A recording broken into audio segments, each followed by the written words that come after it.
Hey, welcome back, or welcome for the first time. My name is Jenny. I talk about random things that pop into my head. You do not have to agree with me, and you're welcome to put your comments in the comment section below. Just remember to please be nice. So, it'll be a couple days by the time you guys see this, but yesterday, the astronauts came back from the space station.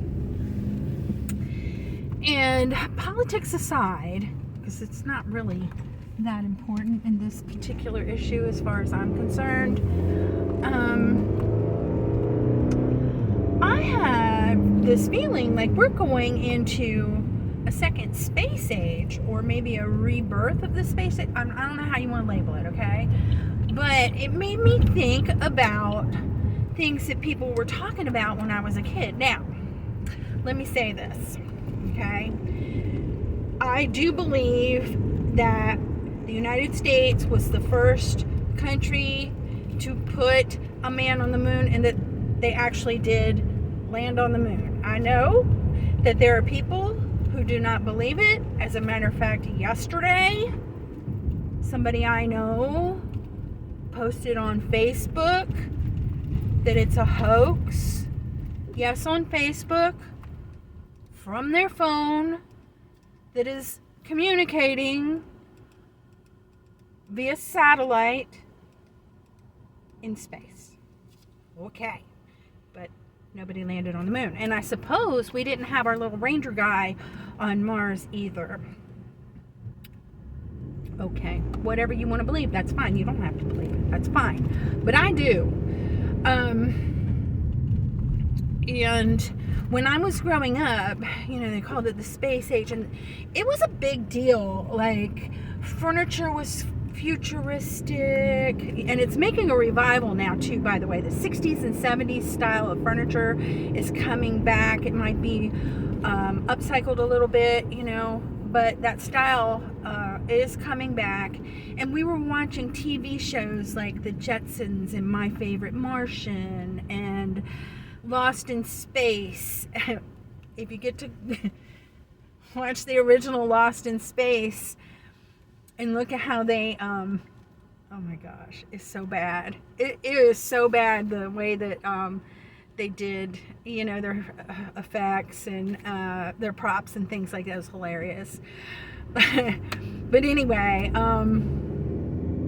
even the movies like Planet of the Apes and all these different things, and you would the people who were collecting vintage dishes and the I forget what the exact name of it is, but it's like the Starburst type of thing. There was so much space stuff going on when I was growing up. It was everywhere. And even when I was in elementary school at the time, and our Christmas pageant, we had some kind of space segment in there. I don't remember, but I remember them, carrying the star, and somebody had these giant Mickey Mouse shoes or something. They had something to do with space. I don't know. Can't remember. I'm old, But I remember that it was even incorporated into our Christmas pageant at our elementary school. And there was it was everywhere, and it was exciting, and there was even conflict. Like, there was when the space lab was first sent into space, this is in the Smithsonian, the guy explained it to us. So basically it was us and I want to say Russia. We went into space, and this is a big deal because we were not getting along with Russia really well back then even, and then part of the space race was between us and Russia, and who was going to get there first. And anyway, so there was this these two sections where the United States was supposed to link up with, I want to say, Russia. And normally, when you link two parts together, there's a male and a female part. Well, nobody wanted to be the female part, so they had to come. Yeah, I know, right? Nowadays they should be fighting over that position, but that's beside the point. I'm not even going to elaborate any further than that. But they had to come up with some kind of a connection device that was gender neutral. I'll just put it that way. Craziness, right? In order for this project to go forward. So that piece of equipment, for lack of a better word, is there in the Smithsonian in the Air and Space Museum. And another big show that everybody watched was Star Trek. And I can remember, like the tagline was "Beam me up, Scotty," but they were very futuristic. And there's things, I had a conversation with somebody, this was a long time ago, like maybe 30 years ago, about how many things we're actually using now. Like MRIs is one of them. It's a very common medical procedure now, right? But MRIs were actually conceptualized or communicated, I guess, or something, I don't know, to the people, the regular people like you and me, from Star Trek. So, and there's a lot of things that we've done since then. Maybe not in the timeline, because there was always predictions. Like I can remember there was sort of a cartoonish kind of drawing in the Washington Post, because that's where I lived.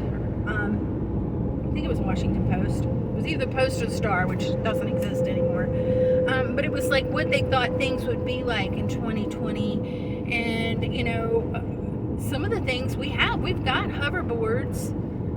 And we have, in airports anyway, I've seen like conveyor belts where people don't have to actually walk from point A to point B, So there's a lot of things. Those are just two examples that I can remember from the drawing that are actually true and have happened, and some things were behind. But this thing that happened yesterday, 2 days ago, when you see this, with Elon Musk's company going up and getting those astronauts and bringing them back, you know why this is really significant? It's not just the technology, it's also the economy behind it. Because, just to be fair, without mudslinging, for whatever reason, the United States did not go get their people through NASA, okay? We didn't.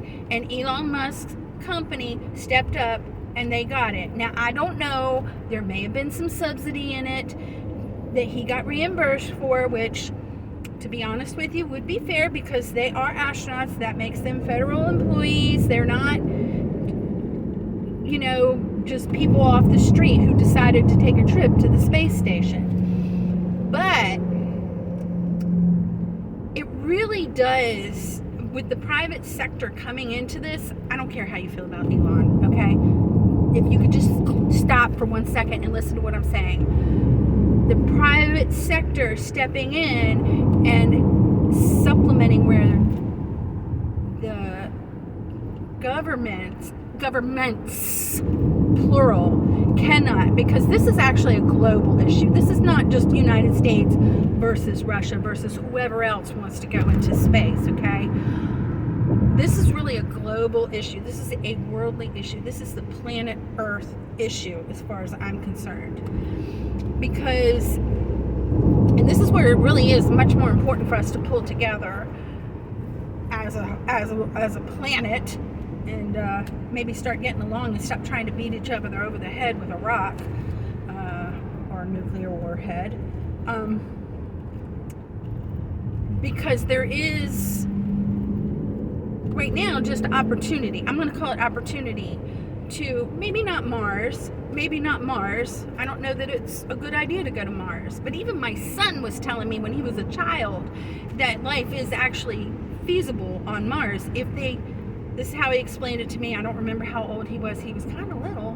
He was maybe like 11, 12 maybe. He was not a teenager yet. But he was talking about, listen to this, going up, doing mildly mildly polluting, okay, mildly polluting the atmosphere on Mars, just enough for global warming. And what will happen is the ice caps on Mars, so we know that there's ice caps there, the ice caps melt, okay? That gives Mars water. Now, it's already got terrain. It's very close. It's not that far from temperature-wise and terrestrial-wise from the Earth. It's a little bit hotter in some places, and it's a little bit colder in some places. But basically, it's not that far off from us, okay? And so you melt the water. Now you got water.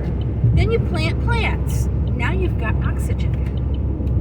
And right now, I believe the atmosphere there is carbon dioxide. So plants should flourish there if they have water.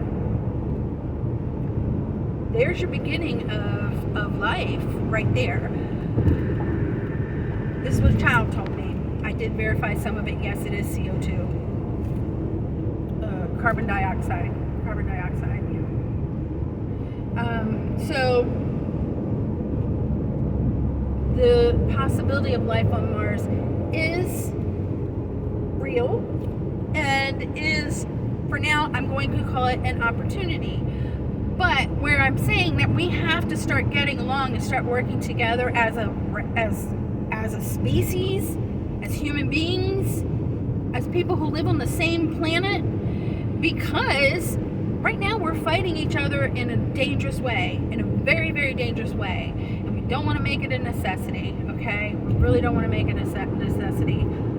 I would prefer, not that I'll be alive when this happens, I don't think I will, but wouldn't it be nice to go to Mars on vacation? I don't know, maybe it wouldn't. Maybe it wouldn't. I don't know, I saw Total Recall too. But wouldn't it be nice to go there to do work? Maybe job opportunities? God knows. You know, whatever it is.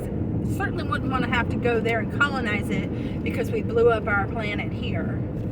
Okay? But I do think it's fascinating what's happening and that things are actually coming to fruition. And we went through this little period, like it was kind of quiet after the space station went up. We really didn't hear too much about you know, what they were doing in space. People were coming and going pretty regularly to the space station. We started sending more and more satellites, you know, because they've become a necessity now. We actually depend on them. You and me both depend on them, you know, for the internet and communication, etc., etc. So yeah, it's a huge necessity at this point, these satellites. And I know that you know, there's some concerns too about going forward with the amount of space travel, like space debris. We've got satellites out there that aren't working anymore, and what do you do with that? How, you know, I guess we're gonna have to figure that out, how to clean it up. Parts that come off of various structures that are out there, and you know, the more and more we send out there, the more and more there's going to be. And we've got a problem as a species as it is of polluting things and leaving our mark behind without cleaning up after ourselves. So that is an issue. And then one other thing, I find this totally fascinating. I think the name of the movie is Cosmos. I'm not 100% sure. Don't hold me to that. But it's basically, it's a movie, and it's narrated by Leonardo DiCaprio, and it's a lot of images from the Hubble. And there is this giant space cloud that they got pictures of. This is fascinating. Out of this space cloud, all these little tiny solar systems are being born. Now, I'm a Christian, and I know that, you know, we were made in God's image, and I do believe in God. But I also believe that I don't know everything that God has planned, okay? Including, does he have other creatures besides angels and so on somewhere that he just hasn't felt the need to communicate to us. I don't know, you know. But wouldn't it be interesting if all these little solar systems that are coming out of this space cloud had their own little terrestrial planets there that had some kind of life on it? How interesting. Are we in a new space age? I don't know. Or is our space age just really maturing? It's been quiet for a while. Maybe we're in our adolescence now. We're not babies anymore. I don't know. I would just love to know what you think. To me, it's exciting. Put the politics aside and just think about the technology and what this means. Maybe not for us. I don't think we're going to get to some of these things while I'm alive. Maybe not to my great-grandchildren. I don't know, but it's exciting.